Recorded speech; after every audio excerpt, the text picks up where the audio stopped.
Hello, welcome to part 7 of the Assembly Language Primer for Hackers video series. In this video, we will look at how to work with strings in assembly language. Now, one of the very basic operations one would want to do with strings is to copy them from one memory location to other. In order to do this, we have the moves series of instructions. Now think of moves as more of a move string, kind of an abbreviation which has been used. And the Intel 32 architecture actually provides this series of instructions specifically for strings. Now there are three different kinds of instructions for moves. The first is move SB, which is actually to move a single byte. The other is move SW, which is to move a word, which is 16 bits. And then the final is move SL, which is to move a double word or 32 bits. Now the interesting part of the move SX series of instructions is that the source memory location as well as the destination memory location is implied. And the source is always ESI, which points to the memory location. And the destination is where EDI points. So now let's look at a demo of how we can put this instruction to actual use. So I've written a very simple program, stringbasics.c, which is going to demo a lot of operations which we will learn in this video. So we'll go step by step. So in the data section, we have two strings defined, hello world string and hello. Then we have a BSS section. We have three different uninitialized data labels. And then finally, we have the text section where we have the start function. Now let's look at the very first example, and that is simple copying using move SB, move SW, and move SL. So what we are doing is first we go ahead, take the address of the hello world string, store it in ESI. Then we take the address of the destination label, which is basically defined as just 100 bytes of memory, which we store in EDI. Then we call move SB first, move SW, and then finally move SL. So let's look at exactly how these three instructions behave. For that, let's use another terminal and compile the string basics program.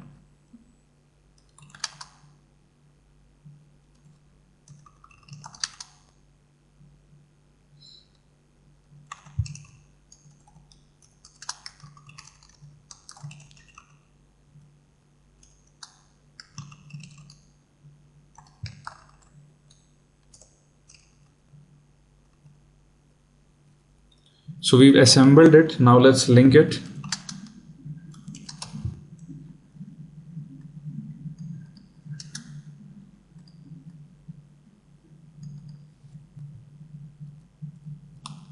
So now let's go ahead, load this program up in GDB.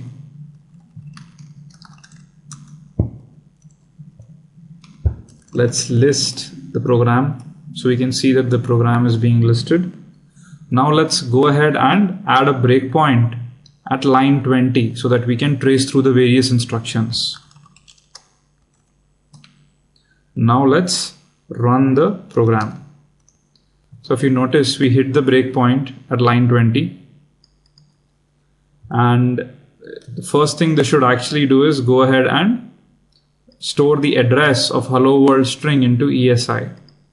So let's actually first look at the hello world string address.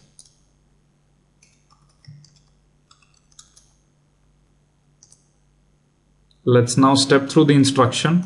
It's executed. And now let's look at what is actually in ESI. So if you notice, the hello world string address has been stored into ESI. Similarly, now let's go ahead and execute the next instruction, which is storing the destination label's address into EDI. So let's step through the instruction. Okay, so now the ESI and EDI registers have been set up appropriately to point to the source string and the destination string. Now what we are going to execute is the move SB instruction. Now what this will do is take the very first byte of hello world string and store it into the very first byte of the destination string. So before we execute this, let's actually go ahead and look at what is actually present in these two memory locations. For that, let's use the examine memory command.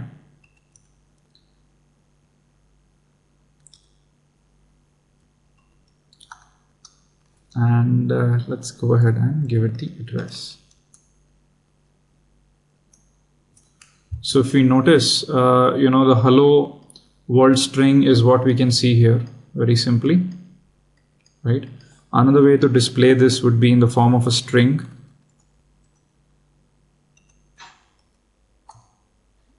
Which should be hello world of assembly as expected. Similarly, what we can do is look at the destination, which right now, if you notice, is blank. There is nothing there. So now let's go ahead and execute the instruction move SB and see what happens. So let's step through the instruction. Now that we have stepped through it, let's look at what is there at the destination. So if you notice in the destination, currently the H letter has been copied.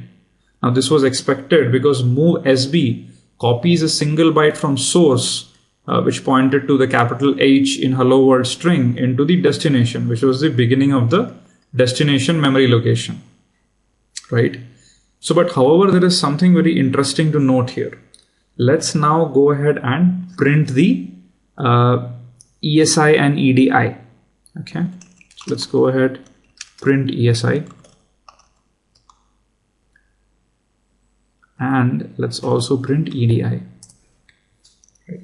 So if you notice, initially ESI was actually pointing to the hello world string, which was in memory location 80490DC. However, if you notice, right now ESI has been incremented to 80490DD, which means actually it has been incremented by a single byte. Interestingly, initially EDI was pointing to destination, if you remember, and destination was at 8049.100. However, right now EDI is pointing to 8049.101, which means even EDI has been incremented by 1. So the interesting part here is whenever you exit any of the move SX series of instructions, the ESI and EDI are automatically incremented or decremented based on a particular flag called the direction flag. Let's go back to the slides now to understand this a bit more.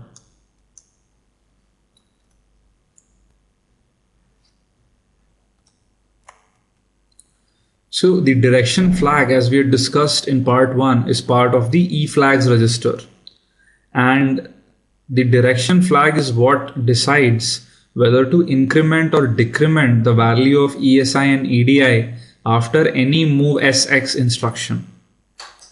So if DF is set, that is has the value 1, then ESI and EDI are decremented. If DS is cleared, that is actually having a value of 0, then ESI and EDI are incremented. Now one can actually set the DF flag by using the STD instruction, which is basically more of the set DF flag, and it can be cleared by using the CLD instruction, which is clear direction flag. Okay. So with this background, let's now look at what is the value of DF in the previous example which we were looking at. So in order to do that, we simply do info registers. Now when we do that, we have an eFlags register, and if you notice, there is a particular value here. Now GDB will only show you all those flags which have actually been set. So if you notice, there is no DF flag here right now, which means the DF flag has a value of 0, and that is why both ESI and EDI have been incremented, right? So now let's go ahead and execute the next instruction, move SW. Now what this should actually do is go ahead and copy 2 bytes from source to destination. right? And as the DF flag is not set, which means after this ESI and EDI should be incremented by 2 bytes, because right now we are copying a word. So let's step through the instruction, and now let's look at the destination memory location.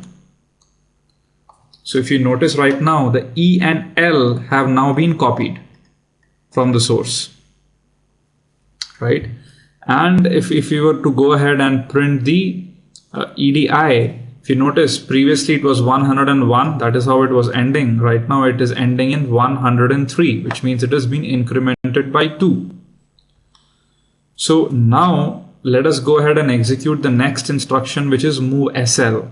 Now this should ideally go ahead and copy 4 bytes and increment ESI and EDI by 4. So let's step through the instruction, and now let's go ahead and look at the destination. So if you notice now L, O, space and W is what were copied because of the move SL instruction.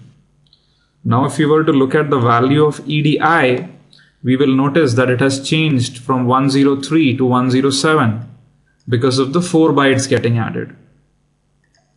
So very interestingly, what we have done is we've looked at the move SX series of instruction.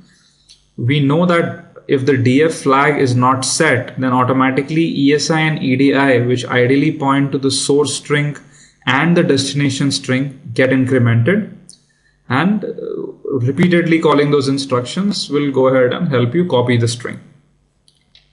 Now let's move on to the second part of actually setting and clearing the DF flag.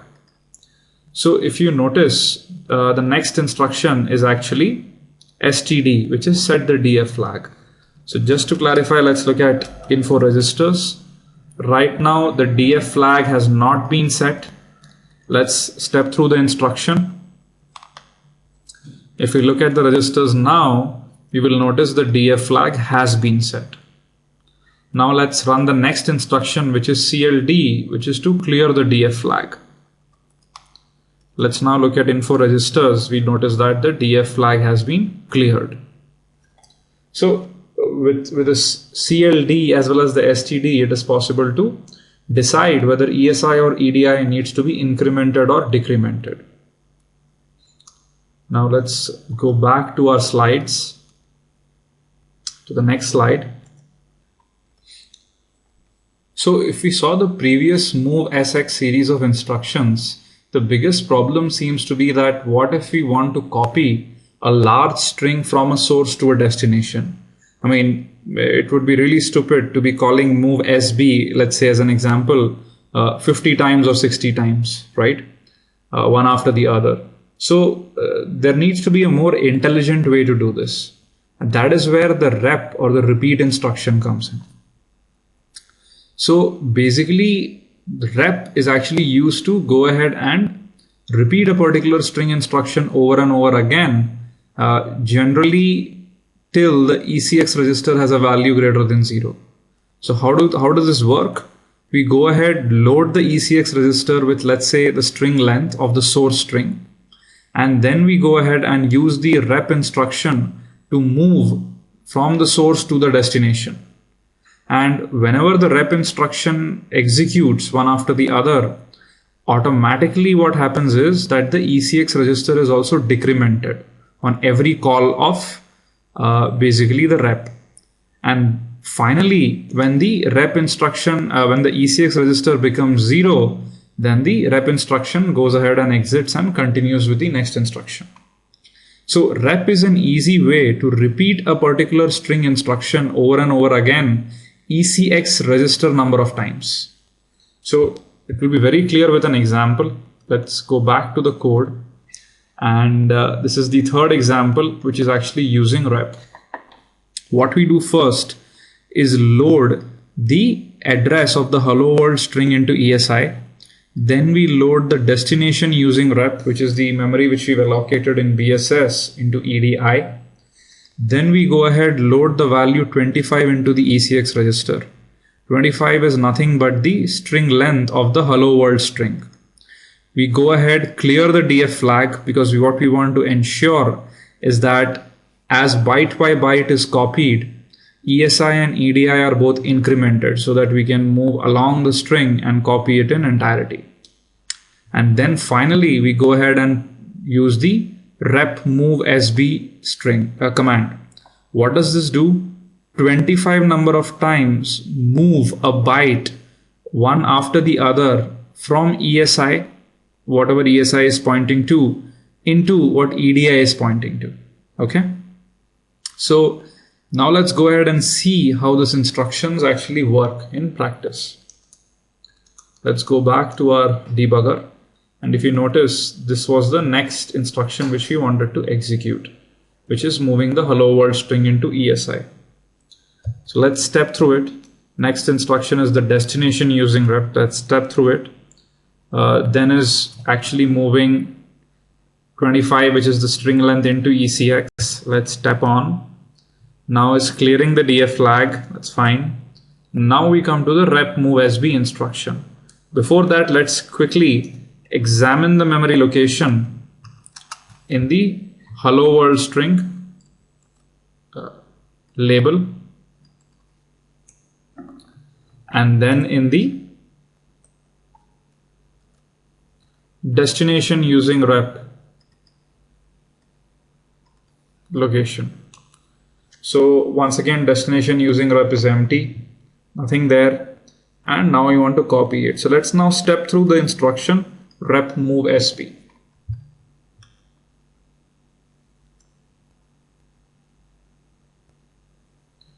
So if you notice, now we are coming to the next instruction, STD, which is going ahead and setting the DF flag. However, before that, let's look at the destination using rep. If you notice, hello world of assembly has been successfully copied into destination using rep. So this is how, using the rep command, it is actually possible to go across the length of a string, copying it from a source to a destination. Okay. Let's step further and clear the direction flag. Let's go back to our slides now. So this is how the rep instruction works. Now let's go forward and look at various ways in which we can load strings from memory into registers. Now, in order to load strings, basically we will be going ahead and using the loads X series of instructions. Now, there are a couple of things which one needs to remember. The first is that the loads X series of instructions will load the string into the EAX register. Always. Number two, the string source needs to be pointed to by ESI. Right? So these two things always has to be true in case of loads X series of instructions. Now, as expected, load SB, SW and SL stand for the 1 byte transfer into AL, 1 word transfer into AX, and a double word transfer into EAX. Point to be noted once again is that ESI is going to be automatically incremented or decremented based on the DF flag after the loads X instruction executes. So this is something you need to remember for all these string instructions, is that ESI, EDI will be automatically incremented or decremented. Right? Now let's quickly look at a demonstration using the loads SX series of commands. So using the loads X command, it is possible to load a value in memory into the EAX register. So let's look at this quick snippet of code. First, we clear the direction flag simply because we want ESI and EDI to be ESI just in this case, sorry, to be incremented. Then we go ahead and load the memory location of hello world string into ESI. Now, if you notice, we are using a new instruction here, LEAL. LEA is actually the load effective address instruction, and L of course stands for loading it into a double word, which is the ESI register. So LEAL, what it does is that it takes the address of the hello world string label and loads it into ESI. The next instruction is loads SB, which is going to copy the first byte of the hello world string into AL, right? And then we go ahead and just put the value 0 into AL. So let's first look at this particular series of instruction in the debugger.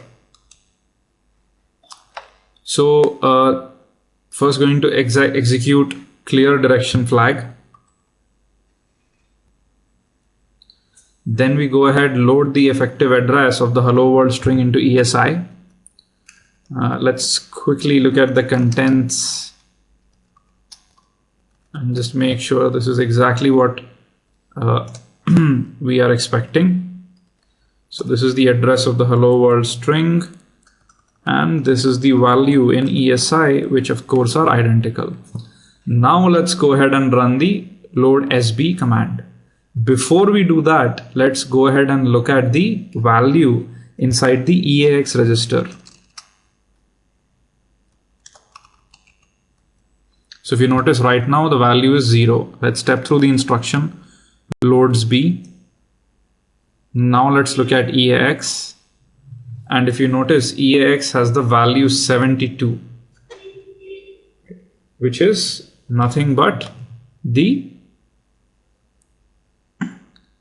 ASCII value for the capital H.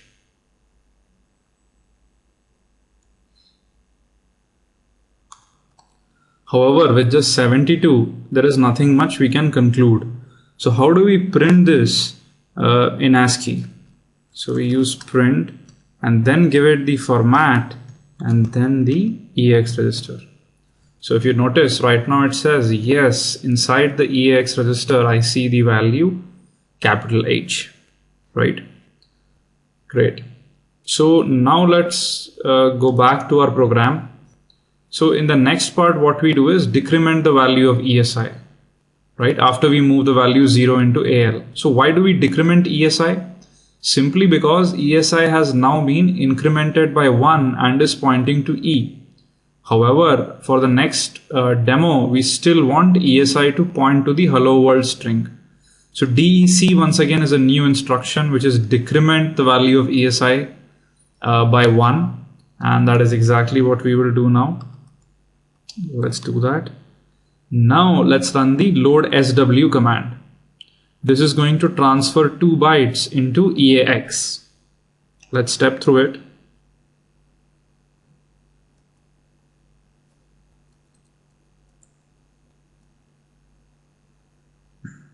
So if you actually notice right now, if we were just to look at the registers,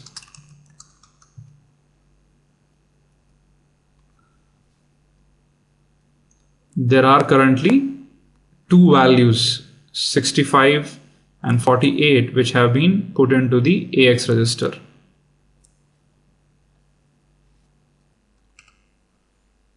Now let's look at the next piece of code where what we do is we go ahead and now we are trying to load a double word into EAX. So how do we do that? So the first thing we'll do is go ahead once again transfer 0 into the AX register because 2 bytes have been filled. And of course, this time we need to have ESI point back to the original string. So let's actually quickly do that. So if you notice, there is a small mistake here. Actually, this should have been 2 because load SW has actually copied 2 bytes and hence ESI has been incremented by 2 bytes. So let's make that change. Quit the program. Actually, we need to recompile the program. So let's assemble it, link it, and then once again let's load it in GDB. Let's list it, and now let's go back to the exact same place. So we need a breakpoint for I guess here line number 53. So let's break at 53, run the program. Right, so let's look at what ESI is currently pointing at.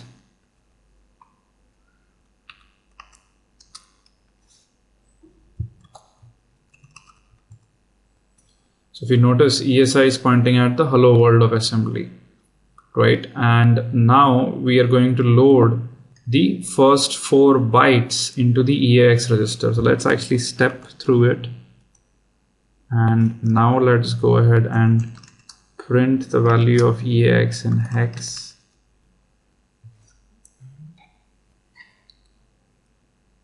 So if you notice, right now we have loaded these 4 bytes into EAX, and if you notice, it is in the reverse order. H has been loaded here into A low, small e has been loaded into A high, and then the double L's have been loaded into the top 16 bits of the EAX register. Right. So this is how, using the load SX series of commands, it is possible to copy strings from memory into registers. However, we need to remember the limitation that only the EAX register can be put to use, and the memory source has to be pointed to by ESI. Let's go back to our slides now. So similarly, loading strings from memory into registers, I guess there has to be a way to store strings from registers to memory. And this is where actually the STOREX series of instructions come in. So basically, once again, anything which you want to store into memory using the STOREX series of instructions has to be inside the EAX register. Second, the destination memory where you want to copy has to be pointed to by the EDI register. And STOREX, as expected, has an SB, SW, and SL to copy a single byte, a word, and a double word. And as in the previous cases, EDI is going to be incremented or decremented based on the value of the DF flag. So now let's go back to an example and see how this instruction can be executed. So a very simple example, what we've done is we are loading the effective address, or basically the address of destination usage stores. This is once again a 100 byte memory area which I have defined in BSS, and we go ahead, load that address in EDI. If you remember, right now the EAX register contains the capital H, small e, double L inside it. So we will use the stores B, stores W, and the stores L to see how this is getting copied into the memory location. So let's go back to our program, which is running in GDB right now. And the next instruction is actually loading the destination usage stores. So let's step through it. Before we go any further, let's examine the memory.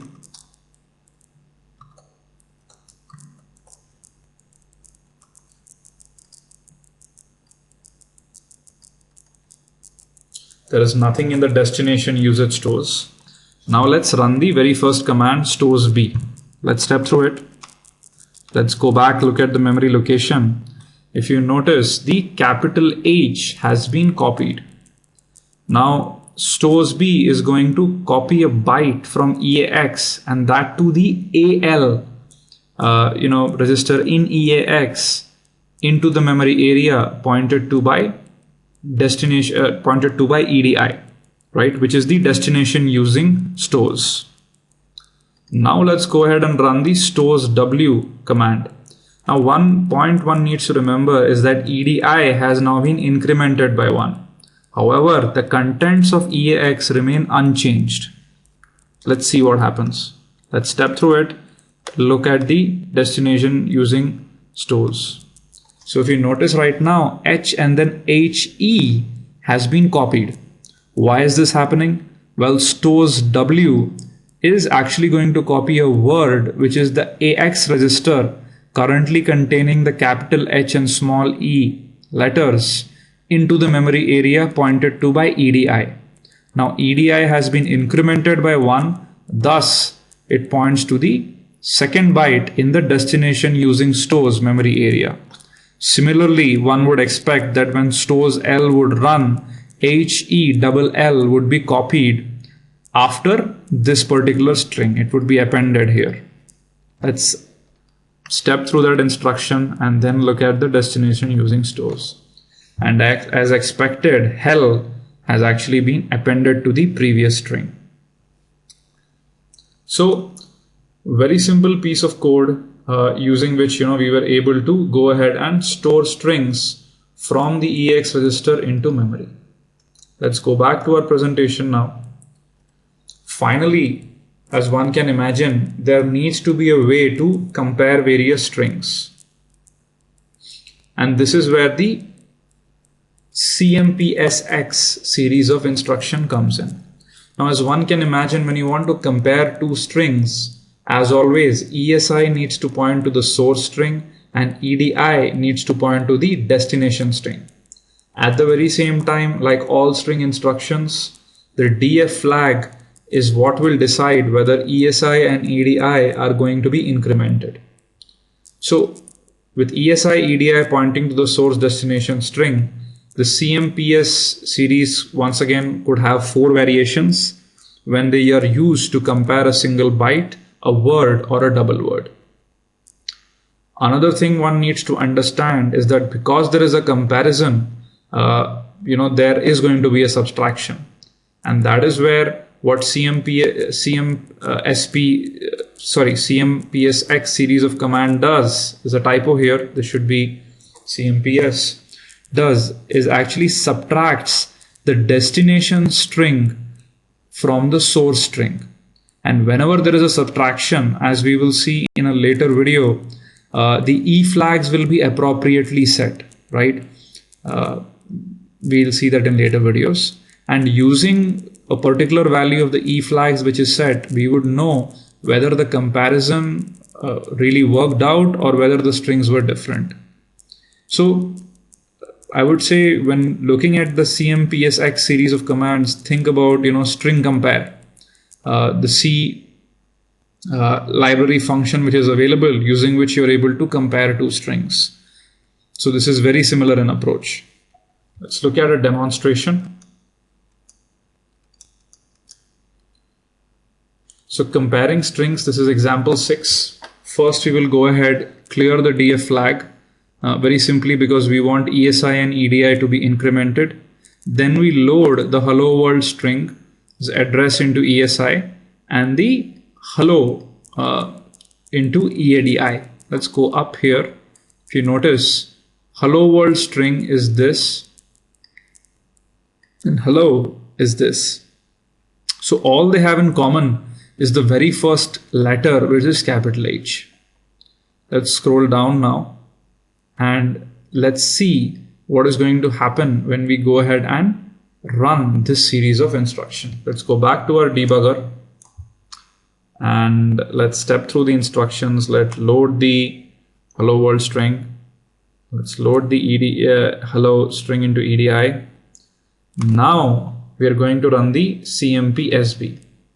So let's actually first look at the registers. So if we notice, right now the E flags practically mean nothing of concern is actually being set. Let's go ahead and run the CMPSB command. Step through it. Now let's look at the registers. So if you notice, the 0 flag and the parity flag have been set. So let's look at why the 0 flag is set. Simple reason, what was compared? The capital H of hello world string was compared with the capital H of hello. Both were same and hence the subtraction came out to be 0. And thus the 0 flag has been set, right? Great. So now let's go back and let's try and execute the CMPSW. Before we do it, because ESI and EDI have been incremented by 1, let's decrement both of them so that they point back to the original strings again. Let's quickly step through both these instructions and now let's run the CMPSW command.